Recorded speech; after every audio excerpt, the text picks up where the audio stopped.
नमस्कार, जय हिंद। बहुत बहुत स्वागत है आप सभी के अपने परिवार पीकेडी एजुकेशन हब में। और आज के इस वीडियो में हम लोग देखेंगे, यदि आप सैनिक स्कूल की तैयारी करते हैं तो उसकी पूरी जानकारी अगर हम लोग पहले से देख लें, पहले से अगर हमें जानकारी हो जाए तो तैयारी करने में और अच्छा लगता है और ही मजा आता है, कहाँ कैसे क्या हमें करना है।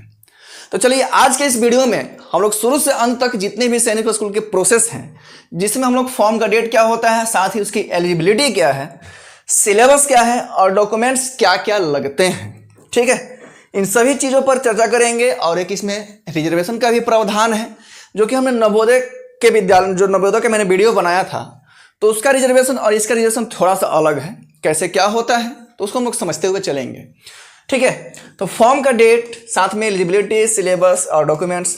अगर वीडियो आप लोगों को अच्छी लगी तो लाइक कर दीजिएगा, और चैनल पर पहली बार आए होंगे तो भाई सब्सक्राइब करके ही जाइएगा, क्योंकि जो भी नोटिफिकेशन मिलेंगी ना आप लोगों के साथ शेयर की जाएंगी।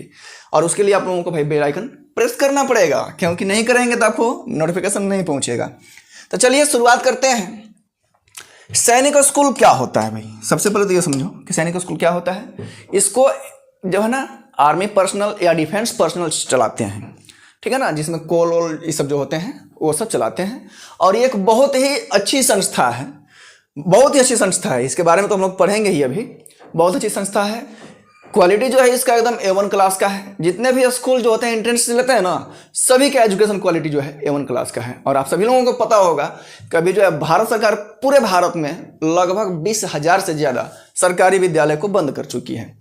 तो बस यही करना है कि हमें जी जान से मेहनत करना है कुछ दिनों तक, और उसके बाद अगर सिलेक्शन ले लेते हैं तो बहुत ही अच्छा रहेगा आप लोगों के लिए। तो मैं आप लोगों को बता दूं कि जो सैनिक स्कूल जो होता है, जिसको हम लोग क्या कहते हैं भाई, AISSEE, मतलब ऑल इंडिया सैनिक स्कूल एंट्रेंस एग्जामिनेशन, जो NTA जो है वो कंडक्ट कराती है। NTA इसका एग्जाम कंडक्ट कराती है, NTA इसका एग्जाम लेती है। NTA का नाम आप लोगों ने बहुत सुना होगा, क्योंकि पहले कुछ दिनों इसी पर क्या चल रहा था भाई, कन्फ्लिक्ट चल रहा था। बात समझ में आ गया ना? क्यों चल रहा था? क्योंकि नीट में धांधली हुआ था। ऐसा नहीं है कि धांधली से कोई बचा हुआ है, बात समझ में आ रहा है ना? धांधली भैया हर जगह है। हालांकि भारत इसमें अव्वल दर्जे पर आता है, तो इसमें कोई हैरानी की बात नहीं है। तो इसकी जो एग्जामिनेशन जो है नेशनल टेस्टिंग एजेंसी, ठीक है, NTA कराती है। जिसका कुछ दिन पहले इसका नाम लोगों ने किया था एज अ मीम, ठीक है, नेवर ट्रस्ट अगेन, फिर कभी विश्वास मत करो। लेकिन करना ही पड़ेगा, हमारे पास कोई चारा है नहीं। बात समझ में आ गया ना? तो इसको तो छोड़िए, इसको मारिए गोली। इसको करते हैं अबाउट सैनिक स्कूल सोसाइटी, इसके बारे में पढ़ेंगे, क्योंकि हम लोग सैनिक स्कूल की जानकारी ले रहे हैं। Sainik school society triple is an autonomous organisation under the ministry of defence. इसको मिनिस्ट्री ऑफ डिफेंस क्या करती है भाई? क्या करती है? ऑर्गेनाइज करती है। मिनिस्ट्री ऑफ डिफेंस चलाती है। बात समझ में आ गया ना? गवर्नमेंट ऑफ इंडिया, जो कि गवर्नमेंट ऑफ इंडिया वही ना है। जो डिफेंस ऑफ मिनिस्ट्री क्या है, या मिनिस्ट्री ऑफ डिफेंस क्या है? गवर्नमेंट, इंडिया गवर्नमेंट है। The society runs Sainik school. Sainik school are English medium residential school, residential school affiliated to CBSE। यह एक प्रकार का जो है ना पूरी तरह से क्या है भाई, आवासीय है। और ये CBSE से एफिलिएटेड है, मीन्स इंग्लिश मीडियम में पढ़ाई होगी। बात समझ में आ गया ना? यहाँ पर दे दिया कि इंग्लिश मीडियम, अगर आप लोग देख पा रहे होंगे तो। इसका मेन मोटो क्या है? इसका मेन मोटो है कि बच्चों को डिफेंस में भेजा जाए as NDA personal, okay, NDA national defence academy, जिसके अंतर्गत बहुत सारी चीज़ें आती हैं, NDA, APCAT, ठीक है ना।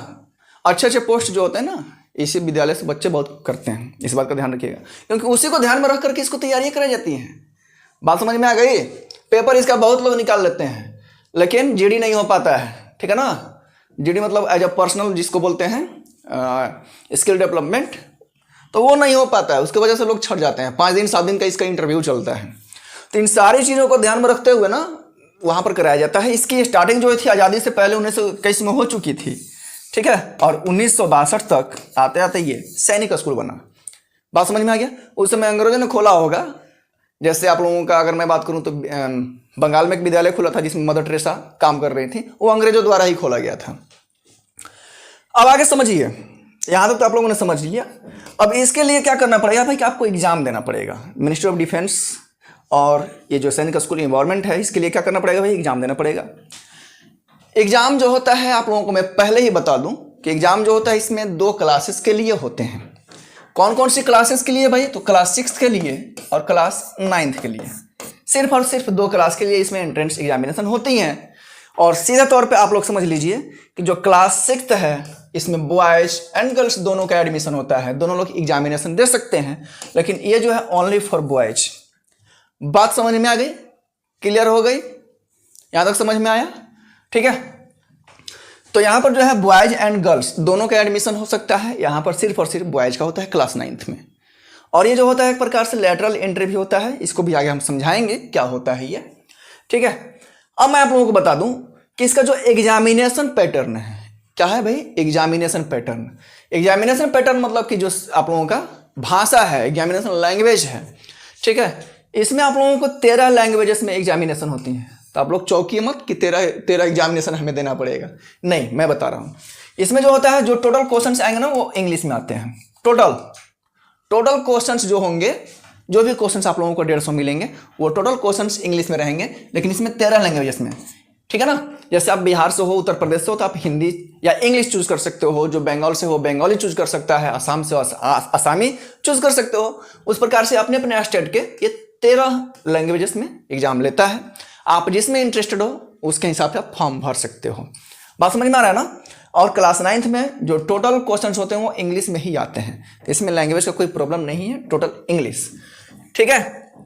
अब यहाँ पर हम लोग देख लेते हैं कि अगर क्लास 6 में है तो आपका उम्र जो है 10 से 12 के बीच का होना चाहिए। मीन्स 10 से 1 दिन भी कम नहीं होना चाहिए और 12 से 1 दिन भी ज़्यादा नहीं होना चाहिए। अगर इसके बीचों बीच है, 10 साल 2 महीना, 10 साल 15 दिन हुआ, या 12 साल में 5 दिन कम है, तो भी आपका फॉर्म फिलअप हो जाता है। लेकिन 1 दिन भी ज़्यादा या 1 दिन भी कम, अगर ये आप लोगों का जो टाइम लिमिट दिया हुआ है तो नहीं हो पाएगा। उसी प्रकार से अगर हम लोग बात करें क्लास 9th में, तो ये 13 से 15 के बीच में होता है और ये डेट जो है हमेशा बदलते रहता है, तो ये मैं यहाँ पर नहीं बता पाऊंगा। ठीक है ना। अब यहाँ पर देखिए, मैंने क्या बताया कि क्लास 9th में सिर्फ बॉयज का होता है, लेकिन इसमें कभी कभी गर्ल्स का भी होता है। मैंने क्या बताया कि लैटरल एंट्री होता है। लैटरल एंट्री मैं बताऊंगा आप लोगों को। और जिस प्रकार से बॉयज का होता है वैसे ही गर्ल्स का भी होता है। अगर गर्ल्स की कोई सीट खाली हो, तो कोई बच्चा क्लास 6 में एडमिशन लिया, भगवान न करे उसको कुछ हो जाए, या किसी कारणवश अगर वो स्कूल छोड़ दिया, ड्रॉप आउट कर दिया, ठीक है ना, क्लास 8 तक जाते जाते, तो वो अगर लड़की हो, तो अगर मान चलो कि अगर वहां पर जाकर के वो उसका सीट वैकेंट हो गया, तो उसकी वहां पर एग्जामिनेशन होगी सेम टू एज बॉयज। मतलब कि वहीं सारा पैटर्न रहेगा। 13 से 15 होना चाहिए, इंग्लिश में टोटल क्वेश्चंस आएंगे, वहीं यहाँ पर दिया हुआ है। अब आप लोगों को मैं बता दूं कि रिजर्वेशन की हम लोग जो बात करेंगे ना, वो उसके लिए एक मैं वीडियो स्पेशल आप लोगों के लिए बनाऊंगा कि उसमें क्या क्राइटेरिया रहती है, कैसे क्या होता है। साथ ही अगर हम लोग बात करें तो हमारे पूरे भारत में, in the entire India, okay, there are 33 Sainik schools in India और 19 ठो है प्रोपोजल्स में है। 19, 20, 21 भी कह सकते हैं कि ये जो है प्रोपोजल्स में है, यानी कि 33 विद्यालय अभी हमारे भारत में हैं और जो 20 विद्यालय हैं वो अभी बनने वाले हैं, आने वाले हैं। इसका मतलब समझ गया? बिल्कुल क्लियर हो गया। ये जो 33 विद्यालय हैं, इसके लिस्ट यहाँ पर है कि किसका विद्यालय कहाँ पर है। किसी किसी स्टेट में नहीं होता है और किसी किसी स्टेट में 2 या 3 भी हो सकते हैं सैनिक स्कूल। क्यों? किसी किसी स्टेट में जनसंख्या बहुत कम रहता है, तो 2 स्टेट्स को मिला करके वहाँ पर कंबाइन करके दे देता है एक विद्यालय। लेकिन किसी किसी स्टेट में बहुत सारी जनसंख्याएं हैं, तो उसके अकॉर्डिंग वहाँ पर एक से अगर काम नहीं चलने वाला तो 2 या 3 या उससे ज़्यादा भी कर सकता है। जैसे अगर हम लोग यहाँ पर देखें तो बिहार और यहाँ पर आप लोग देख पा रहे होंगे उत्तर प्रदेश। बिहार में 2 हैं और उत्तर प्रदेश में 3 विद्यालय हैं। क्यों? क्योंकि यहाँ पर जो है पॉपुलेशन वो क्या है, ज़्यादा है।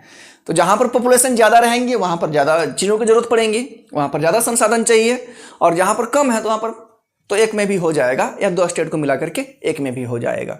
बात समझ में आ गए? और ये जो है आप लोगों का जो 19 यहाँ पर दिया है, 19 विद्यालय जो है प्रस्तावित हैं, ठीक है ना, जिसमें से इसमें गुजरात में 3 विद्यालय हैं, बिहार में भी 2 विद्यालय खुलने वाले हैं, और उत्तर प्रदेश की इसमें चर्चा नहीं की गई है, ठीक है ना, क्योंकि ये जो लिस्ट है पुराना वाला है। उत्तर प्रदेश के एक लखनऊ में भी बन रहा है, ध्यान रखिएगा, लखनऊ में बन रहा है, और ये विद्यालय जो है ओनली फॉर गर्ल्स हैं। बात समझ में आ गई? ओनली फॉर क्या है भाई? गर्ल्स हैं। इसकी एजुकेशन क्वालिटी की बात करें तो अब तो कहना ही नहीं है भाई। एनडीए के एग्जाम करने, एनडीए के लिए प्रिपरेशन कराता है। अब आप समझिए कि कितना बड़ा पोस्ट होता है। एलिजिबिलिटी आप लोगों को तो मैंने समझा ही दिया, कब फॉर्म आता है। तो ज़्यादातर इसकी चांसेस है कि जनवरी तक इसका तो फॉर्म आ ही जाता है, इससे पहले भी आ सकता है लेकिन इसके बाद नहीं आएगा, क्योंकि ज़्यादातर केसेस में जनवरी तक आ जाता है, फरवरी या मार्च में इसका एग्जाम कंडक्ट करा देता है। बात समझ में आ गई? तो ध्यान रखिएगा, आपके पास समय जो है अब बहुत ज़्यादा नहीं है जनवरी, तो तैयारी जो है अभी से आप लोग शुरू कर दीजिए। तैयारी कैसे करेंगे आगे समझ लेते हैं, ठीक है। यहाँ पर आप लोग बात करें कि आप लोगों के क्वेश्चंस कौन कौन से आएंगे, तो यहाँ पर आप लोग देखिए भाई, ये क्लास 6 का है, ये क्लास 9 का है। क्लास 6 में यहाँ पर दिया है लैंग्वेज। लैंग्वेज में मैंने आप लोगों को बताया कि 13 लैंग्वेजेस होते हैं। अगर फॉर्म भरते समय अगर आपने हिंदी उसमें डाला तो आपके जो 25 क्वेश्चंस जो है वो हिंदी में आएंगे। अगर आपने इंग्लिश चूज किया तो 25 क्वेश्चंस जो होंगे आपके इंग्लिश में आएंगे। साथ ही अगर मान लो कि अपने बंगाल से हैं या उड़ीसा से हैं तो वहाँ के अगर लैंग्वेज चूज करते हैं तो 25 क्वेश्चन वहाँ के लैंग्वेज से आएंगे, बाकी ये सब तो आते ही हैं। लैंग्वेज समझ गए आप लोग। फिर मैथमेटिक्स आपके 50 क्वेश्चन। इंटेलिजेंस मीन्स रीजनिंग इसमें आते हैं अच्छे खासे और बहुत अच्छे लेवल के रीजनिंग्स आते हैं, ठीक है ना। और जनरल नॉलेज जीके, ये जो होते हैं सभी 25 क्वेश्चन होते हैं मैथ को छोड़ करके। और मैथ के 50 क्वेश्चन और मैथ का मार्क्स जो होता है एक क्वेश्चन के लिए 3 मार्क्स मिलते हैं, बाकी सब के लिए 2-2 मार्क्स मिलते हैं। इस प्रकार से जो है आप लोगों का 300 मार्क्स का एग्जाम क्लास 6 में होता है। समय आप लोगों का 2.5 घंटा। बात समझ में आ गया? उसी प्रकार से क्लास 9 के लिए देखेंगे तो मैथमेटिक्स आप लोगों का 50 हो गया और बाकी intelligence, English, general science and social science, ये जो हो गया आप लोगों का 25 क्वेश्चंस। और मैथ के लिए 4 मार्क्स मिलते हैं, बाकी के लिए 2-2 मार्क्स मिलते हैं। इस बात का ध्यान रखिएगा। आगे क्या करेगा, there is no negative mark wrong response. अगर आप कोई गलतियां करते हैं तो उसके लिए नेगेटिव मार्क नहीं होता है। नेगेटिव मार्क क्या होता है कि गलती करने पर भी सही वाले में से नंबर काट लिया जाता है, तो वो किसी भी एंट्रेंस एग्जामिनेशन में नहीं होता है। बाकी अगर आगे जाएंगे, बड़े होंगे, किसी जॉब के लिए तैयारियां करेंगे, किसी कॉम्पिटिटिव एग्जाम के लिए करेंगे, तो उसमें ध्यान रखना है कि उसमें अलग अलग प्रकार से आप लोगों का नेगेटिव मार्किंग का प्रावधान होता है। यहाँ पर इंपॉर्टेंट नोट जो है तो यहाँ पर दिया है कि रिजर्वेशन इन अप्रूव्ड न्यू सैनिक स्कूल्स, जो रिजर्वेशन होंगे वो नए सैनिक स्कूल में भी लागू होंगे।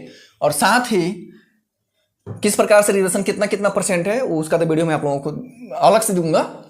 वार्ड ऑफ कोस्ट गार्ड हो या असम राइफल्स हो, कोस्ट गार्ड का एक फॉर्म भी आता है या एक असम राइफल जो होता है SSC-GD के थ्रू, इसमें correct not to select defence category, इनको डिफेंस कैटेगरी में नहीं रखा गया है, इस बात का ध्यान रखिएगा, ठीक है। बाकी हम लोग बात बताए थे कि भाई आप लोग तैयारी शुरू कर दीजिए।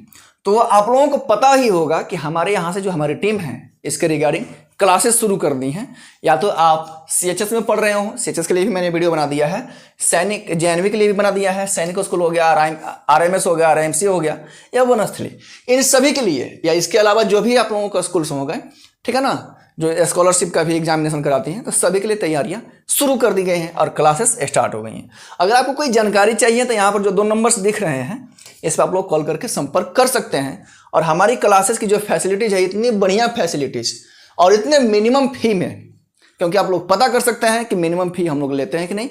हमारे लेने का मतलब ये है कि वो बहुत गाँव का भी बच्चा पढ़ सके, ठीक है ना, किसी भी अभाव में उसका शिक्षा न रुके, इस बात का ध्यान रखिएगा। इतनी सारी फैसिलिटीज एकदम मिनिमम फी में हमारी टीम ही प्रोवाइड कराती है, ठीक है ना। क्लासेज जो होती है हमारी ऐप से चलती हैं, तो आप हमारा ऐप डाउनलोड कर सकते हैं, जिसका लिंक आपको डिस्क्रिप्शन में भी मिल जाएगा, या तो आप लोग प्ले स्टोर से भी डाउनलोड कर सकते हैं, वैसे आपकी इच्छा है। हमारा जो ऐप है उसका नाम है PKD एजुकेशन हब। कहीं से भी सर्च करेंगे, मतलब प्ले स्टोर पे सर्च करेंगे, गूगल में सर्च करेंगे तो आपको मिल जाएगा, या डिस्क्रिप्शन से भी डाउनलोड कर सकते हैं। बाकी किसी भी जानकारी के लिए आप लोगों को 2 नंबर्स दिए गए हैं, वहाँ पे आप लोग कॉल कर सकते हैं, जो कि यहाँ पर 2 नंबर्स दिख रहे हैं। अगर तैयारी कर रहे हैं या करना चाहते हैं तो जितना जल्दी आप लोग स्टार्ट करेंगे उतना ही बेहतर हो पाएगा, क्योंकि फरवरी तक अब ज़्यादा समय है नहीं। बात समझ में आ गई? चलिए फिर मिलेंगे आप लोगों से नेक्स्ट वीडियो में, तब तक के लिए जय हिंद। और साथ ही आप लोगों को अगर कोई मन में प्रश्न चल रहा हो, कोई भी क्वेश्चन पूछना हो, तो आप लोग कमेंट कर दीजिएगा, प्रॉपर रिस्पॉन्स किया जाएगा। Thank you.